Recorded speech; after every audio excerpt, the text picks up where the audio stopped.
ঝিনাইদহে প্রায় ১২০ কোটি টাকার মাদক ধ্বংস। সুলতান আলী নামের ভিডিওচিত্রে দেখুন বিস্তারিত। ঝিনাইদহের মহেশপুর সীমান্তে উদ্ধারকৃত প্রায় ১১৯ কোটি ৬৪ লাখ টাকার ভারতীয় মাদকদ্রব্য ধ্বংস করেছে বাংলাদেশ বর্ডার গার্ড। আজ ২২ মে বৃহস্পতিবার সকাল ১১টায় মহেশপুর ৫৮ বিজিবি সদর দপ্তরে আনুষ্ঠানিকভাবে এসব মাদক পুড়িয়ে ধ্বংস করা হয়। অনুষ্ঠানে প্রধান অতিথি হিসেবে উপস্থিত ছিলেন বিজিবির regional commander brigadier general Humayun কবির।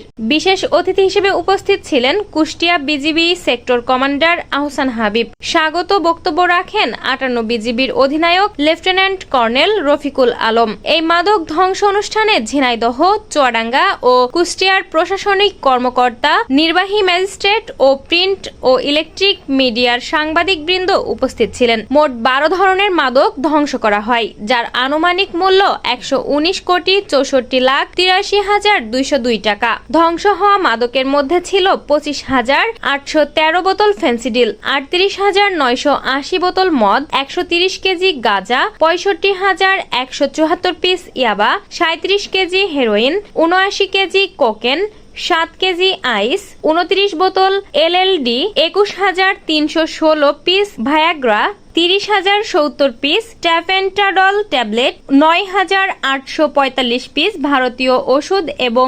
৯,৯৬০ পিস বাংলাদেশি ওষুধ। লেফটেন্যান্ট কর্নেল রফিকুল আলম জানান, ২০২৪ সালের ফেব্রুয়ারি থেকে ২০২৫ সালের এপ্রিল পর্যন্ত গত ১৫ মাসে মহেশপুর ও জীবননগর সীমান্ত থেকে এসব মাদক উদ্ধার করা হয়। শাম্মী আক্তার, সবুজ বাংলা টিভি, ঝিনাইদহ।